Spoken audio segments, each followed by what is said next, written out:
Hi y'all, it is Suzanne. It is July 3rd, 2018. I don't even know what time it is. Afternoon sometime. It's Tuesday. So tomorrow is Independence Day. Woohoo! It is the 242nd birthday of America. And sadly, there are so many nowadays that don't know exactly the significance of the 4th of July. They will say, oh, we gained our independence. And then you'll say, from who? And they'll say, I don't know. How do you not know? It's like the only country that has ruled like the world since time began, more or less. So anyway, so here is my very, very, very beat up Constitution. It looks backwards to me. Hopefully it's not to you. So tomorrow being Independence Day, I thought that I would read the Declaration of Independence, which is the reason we have Independence Day, because this was signed into Congress on July 4th, 1776, 242 years ago tomorrow. It's actually not that long, if you can believe it. So here it is, the Declaration. So look at it. It's actually really not that long. The Constitution is longer. And there's all the signatures. And that's it. That's the end. Yep. And then there's the index. So it's not that long. Bear with me, folks. If you love your country and you love Independence Day and you want to celebrate today, I ask that you don't have to listen to this in full. If this is boring to you to listen to somebody else read it, that's fine. If you have a Constitution, if you have a copy of the Declaration of Independence, I ask that you stand out in your yard in front of your flag, or maybe you have a flag hanging on the wall in your house, and stand there and read it out loud tomorrow. Get the kids involved, get grandma involved, get anybody involved, anybody that wants to. Maybe your neighborhood, excuse me, would be interested in holding reading. An hour tops. It takes an hour tops, and that's letting everybody that wants to read like a paragraph. That's how we do it every year. Anyway, I digress. Here we go. The Declaration of Independence. Action of Second Continental Congress, July 4th, 1776. The unanimous declaration of the 13 United States of America. When, in the course of human events, it becomes necessary for one people to dissolve the political bands which have connected them with another, and to assume among the powers of the earth the separate and equal station to which the laws of nature and nature's God entitle them. A decent respect for the opinions of mankind requires that they should declare the causes which impel them to the separation. We hold these truths to be self-evident, that all men are created equal, that they are endowed by their Creator with certain unalienable rights, that among these are life, liberty, and the pursuit of happiness. That to secure these rights, governments are instituted among men, deriving their powers from the consent of the governed, that is, the people. That whenever any form of government becomes destructive of these ends, it is the right of the people to alter or to abolish it and to institute new government, laying its foundation on such principles and organizing its powers in such form as to them shall seem most likely to affect their safety and happiness. There's my Gingy. She loves my political posts. Prudence, indeed, will dictate that governments long established should not be changed for light and transient causes, and accordingly all experience hath shown that mankind are more disposed to suffer while evils are sufferable, than to right themselves by abolishing the forms to which they are accustomed. In other words, we're afraid to fight. But when a long train of abuses and usurpations, pursuing invariably the same object, evinces a design to reduce them under absolute despotism, it is their right, it is their duty to throw off such government and to provide new guards for their future security, which is their children.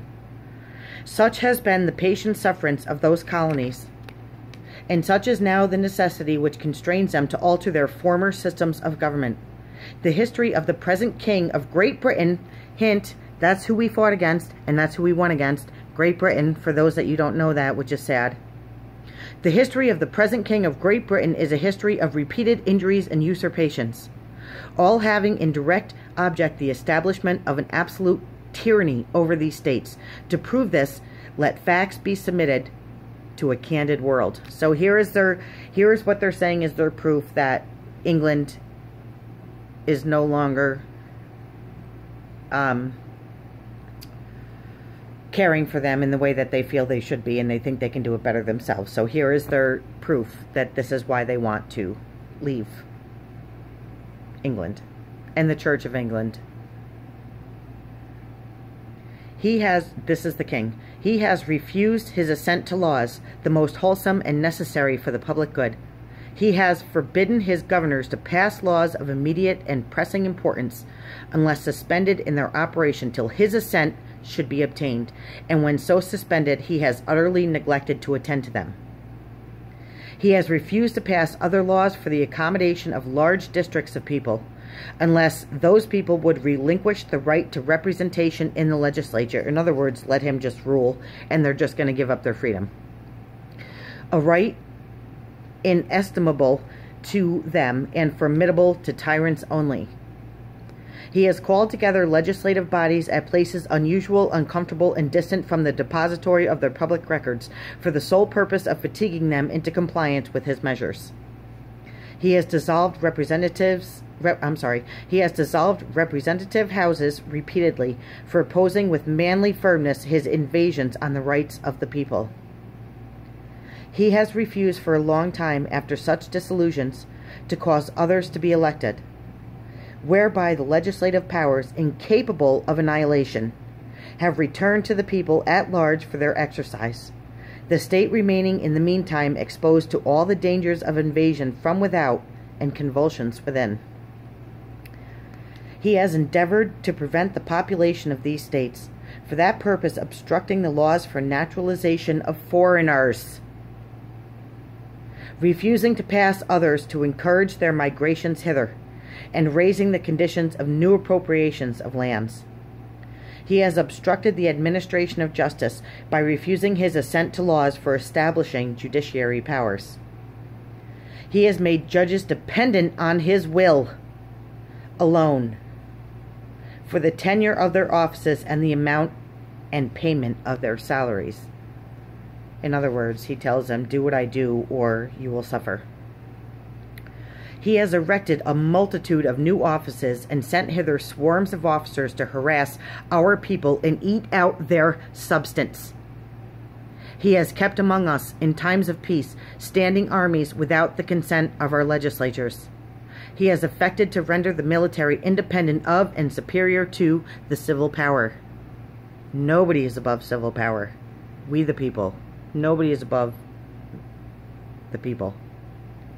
He has combined with others to subject us to He has combined with others to subject us to a jurisdiction foreign to our Constitution and unacknowledged by our laws, given his assent to their acts of pretended legislation, for quartering large bodies of armed troops among us. That became one of the amendments in the Bill of Rights. For protecting them by a mock trial from punishment for any murders which they should commit on the inhabitants of these states, for cutting off our trade with all parts of the world, for imposing taxes on us without our consent, for depriving us in many cases of the benefits of trial by jury. All of these become amendments in the Bill of Rights. For transporting us beyond seas to be tried for pretended offenses, for abolishing the free system of English laws in a neighboring province, establishing therein an arbitrary government, and enlarging its boundaries so as to render it once an example and fit instrument for introducing the same absolute rule into these colonies, for taking away our charters, abolishing our most valuable laws, and altering fundamentally the forms of our governments. Remember, when Barack Obama was first running in 2008, he promised America, he got up in public and promised America, I am going to fundamentally change this country. And he did. He never said for the good or bad. He just said, I am going to fundamentally change this country, and he did. So let me read that one more time. for taking away our charters, abolishing our most valuable laws, and altering fundamentally the forms of our government, for suspending our own legislatures and declaring themselves invested with power to legislate for us in all cases whatsoever. He has abdicated government here by declaring us out of his protection and waging war against us. He has plundered our seas, ravaged our coasts, burnt our towns, and destroyed the lives of our people. And they are talking about the King of England. I believe it was King Edward III at the time that was going on when the Declaration was written. I believe it was King Edward III. I hope I'm right about that.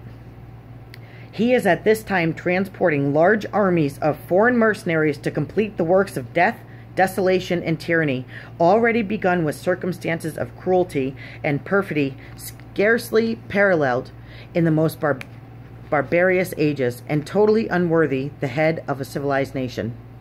He has constrained our fellow citizens taken captive on the high seas to bear arms against their country, to become the executioners of their friends and brethren, or to fall themselves by their hands. They have kidnapped people and forced them to fight against their own.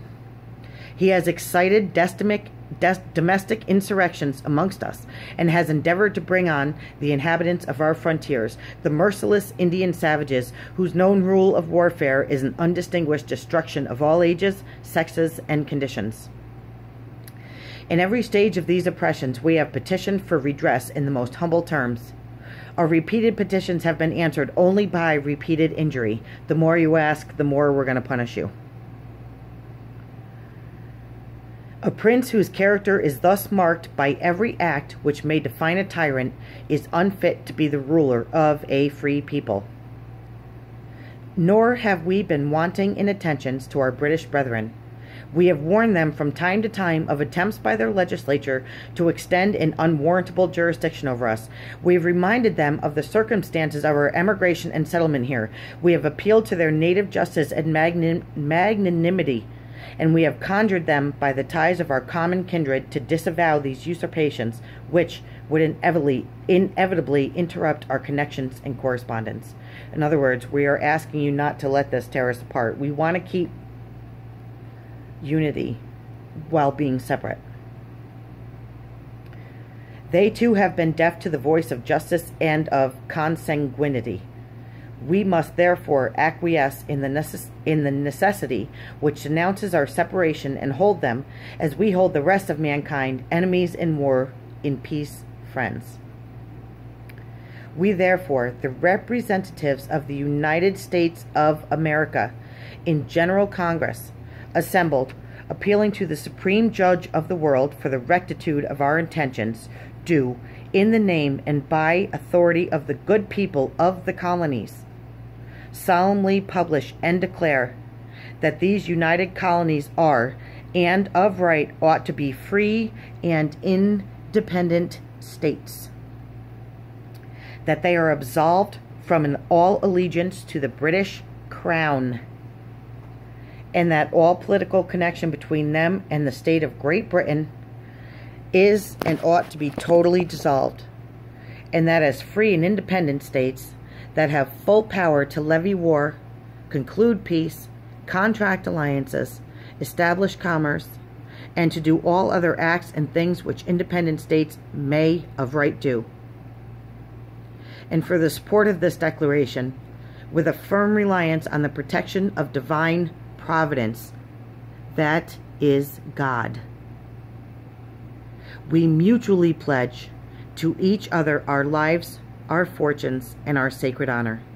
Signers of the unanimous declaration, according to the authenticated list printed by order of Congress on January 18th, 1777. I'm not going to read all the names. I will read the colonies: Georgia, North Carolina, South Carolina, Massachusetts, Maryland, Virginia, Pennsylvania, Delaware, New York, New Jersey, New Hampshire, Rhode Island, Connecticut, and that's it. There you go, folks. The entire declaration read in under 15 minutes. If I can do this on camera and messing up a couple times, you can do this in your house, in front of your flag, in front of your children, in front of your neighborhood tomorrow. All it takes is 15 minutes of your time, and then go enjoy your celebration. All right. I love you, America. I'm going to go for now. The 4th is tomorrow. You will definitely see me tomorrow. I intend on attending a public reading tomorrow morning at Lafayette Park, down by City Hall in Albany. You can park right on Washington Ave. Be there at 8:30, a little before we read the Constitution. Again, you're there at 8:30. You're out of there by 9:30 tops. So, and that's hanging out and chatting with people and enjoying the memorial that's there. Anyway, love y'all. God bless y'all. Happy Tuesday the 3rd. And tomorrow's America's birthday. Woohoo! We'll talk to you tomorrow, folks. Love you.